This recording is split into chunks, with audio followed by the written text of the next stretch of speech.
Hello, everyone. Welcome to my YouTube channel. If this is your first time tuning in, my name is Adrielle, and I'm currently narrating a story of my life dating back from January 2016. In the previous episode, I talked about how I got rejected by London and how God revealed to me that me and Brandon were going to be neighbors.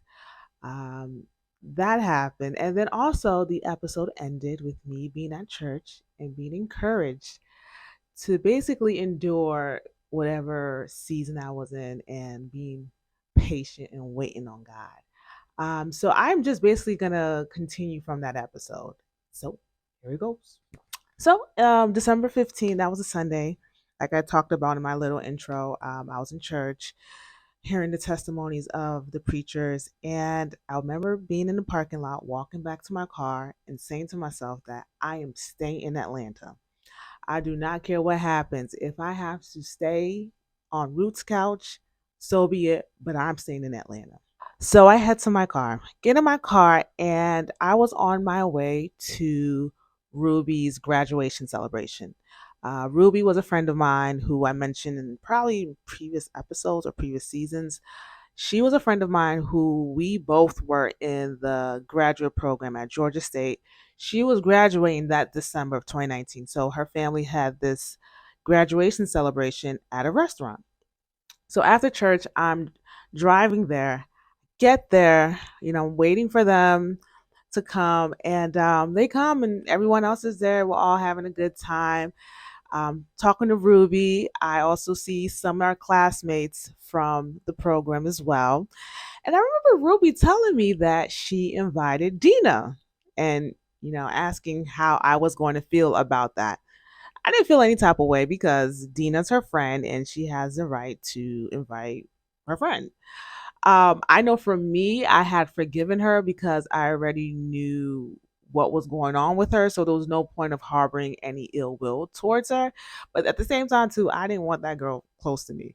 But it's Ruby's celebration. I have no choice but to be in the same room as her. So we're there, we're talking, having conversations. And I think celebration was like from 1 to 4 or 1 to 5, something like that. I know I came super early because I left after church. I remember like 2 o'clock had passed, 3 o'clock had passed, and Dina was nowhere to be found in the restaurant. So in my head, I'm low key praying that she doesn't show up. So it's like 3:30, and she gets a text message. Ruby gets a text message that Dina was on her way and she was riding with another classmate. So around 3:45, almost 4 o'clock ish, she comes into the restaurant, and I said to myself that I'm going to be polite because it's Ruby's celebration. So I hugged her. But here's the thing though, y'all. When I hugged Dina, it's as if like she didn't want to touch me. She didn't want to get next to me. And she didn't even acknowledge me when I said hi and even the hug. It just felt like I hugged her and she just stood still, standing. So I'm like, okay. The rest of the celebration, Dina did not look at me. She did not acknowledge me. It was as if I was a ghost sitting down on my seat. Like that's how it was. And then towards the end, we all came around to take a picture with Ruby. By the time I got to the picture, Dina just happens to be standing next to me. And the cameraman was telling us, like, coming closer, coming closer. Dina did not want to get in contact with me. And in my mind, I'm like, listen, whatever makes you comfortable, that's on you. Just don't put any witchy stuff on me or in the celebration or whatever. So the restaurant celebration ended and they all decided to go to somewhere else afterwards. And we went to this like lounge or so here in Atlanta.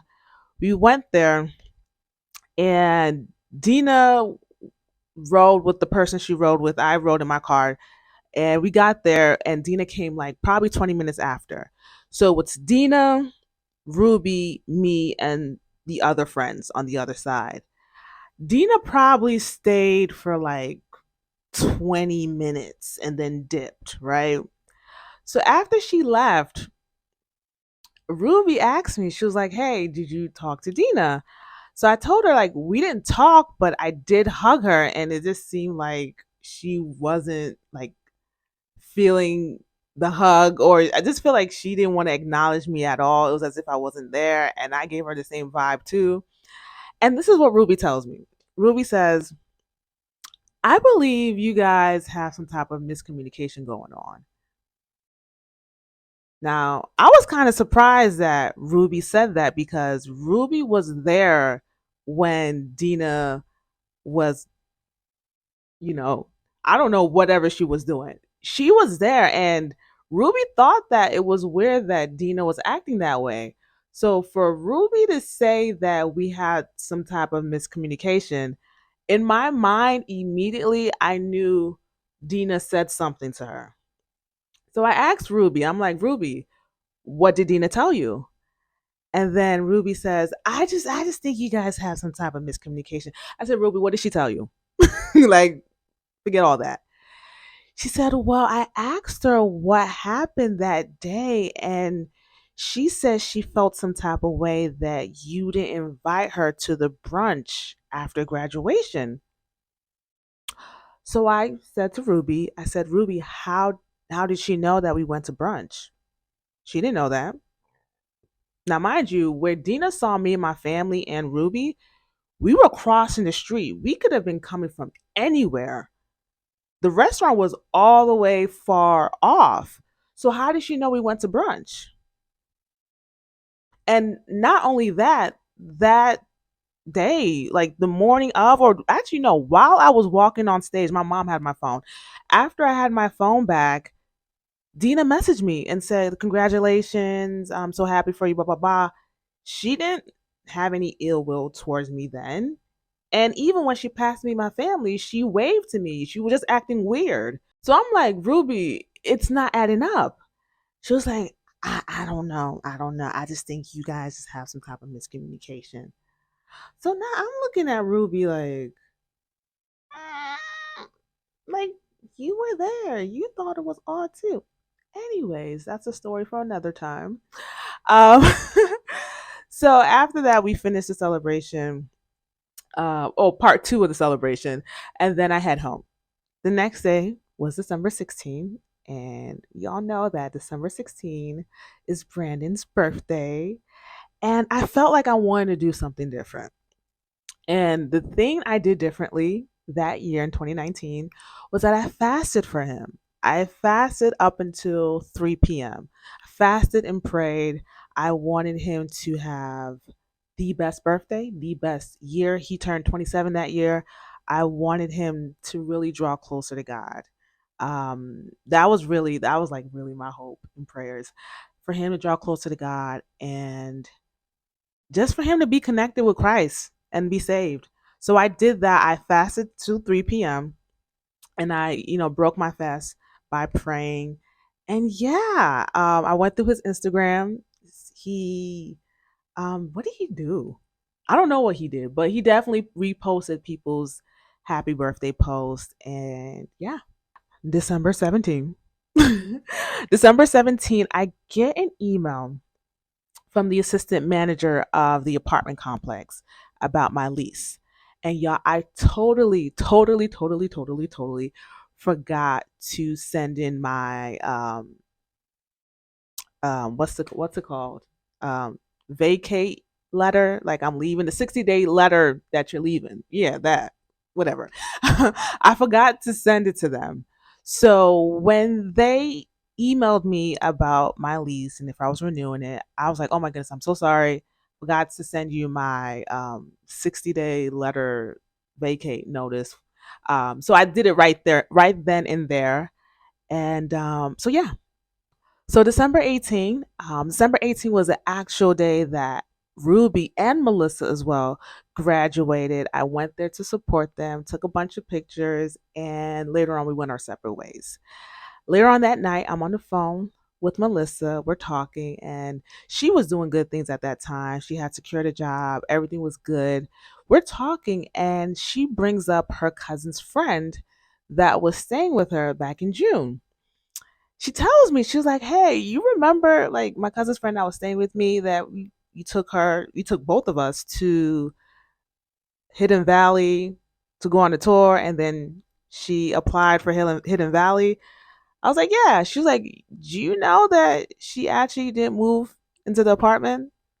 I was like, "Really?" Now, actually, to be honest, when she first mentioned Hidden Valley, I actually forgot. I was like, "What was that?" She was like, "Yo, the apartment you took us to, that we toured." I was like, "Oh," I was like, I completely forgot about that." She was like, "Yeah, she ended up not moving into the apartment." I was like, "Really?" Because she already paid the application fee. I'm not sure if she put down a deposit. I'm not sure about that, but she definitely, applied, paid for the fee and everything. So she was like, "Yeah, she ended up not moving into the apartment." I was like, "Oh man, that sucks." December 22nd, I woke up feeling some type of way, and the feelings were towards Brandon. I don't know if I mentioned this. I probably briefly did mention this in one of my January episodes, January 2019. But during this time in 2019, I was in and out. I was in and out of lust when it came to Brandon. I would like really lust after him a lot. And I remember feeling super guilty when it happened because I don't believe God wanted me to be in that. So I remember that day, lust, lust was just coming up on me when it came to him. And I just made the conscious decision that I will never, I will not, I would not check on Brandon until we meet. I made that decision. I'm like, "Hey, if we're gonna be living in the same apartment complex, we're probably gonna be meeting soon. I'm leaving, Douglas. There's no point of me checking on him, especially if it's making me to lust. And I know God doesn't want me to lust after him." So I decided that I wasn't gonna check on Brennan anymore. And not only did I come to that decision, I also came to the decision that I didn't have to worry about Brandon anymore. I felt like a lot of my time of knowing about Brandon, especially in 2019, I was just so consumed about him being in relationship with God. Um, I felt like that was kind of like what was delaying me and him possibly meeting and dating and stuff like that. So I told myself, I'm not going to do that. I am not going to be worried about that because I believe if God can work on me, if God is taking me through my healing journey and is God behind it, I believe God will do the same thing for Brandon. God will draw Brandon to him just like he drew me to him as well. So I said, at this point, Brandon is in good hands. God is watching over him. God is calling him. God's grace is over his life. I do not need to worry and I don't need to check on him, especially if I'm lusting after him.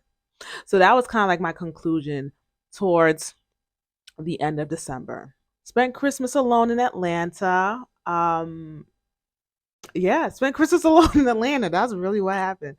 Spent Christmas alone in Atlanta. Spent the rest of the days alone in Atlanta. December 31st, I went to my church's watch night service. And I was just hopeful that January 2020, all of my problems will go away. And when I meant all of my problems, I meant like my financial problems, being broke and unemployed, my problems with the acid reflux. That was really an issue at that time. And I'm also going to talk more about that in 2020 as well. Um, whatever healing or other healing I need to have done, I believe God was going to do that as well. And yeah, that's pretty much what happened in December. So a little bit of recap. December, I did not get the job at London. I was unemployed, broke. Um, what else again? What else again happened? I was moving out of Douglas coming January. I didn't even know where I was going, but I'm gonna talk about that later on in 2020. Um, yeah, so that's pretty much what happened in December. Next episode, I am going to give an episode about basically what I learned from the Holy Spirit. There were certain things that the Lord was ministering to me through the Holy Spirit around this time. I'm going to say September, October, November, December. I want to talk about that.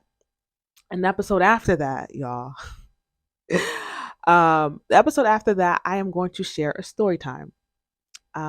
This story time actually started all the way back from 2016 and it carried over into 2019. When it initially happened, I thought that this is just something that, just happens.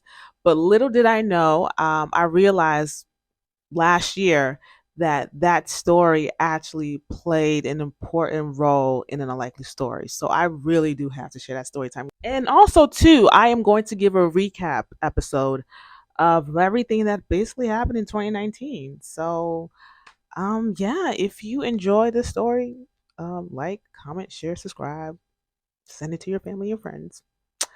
And until next time.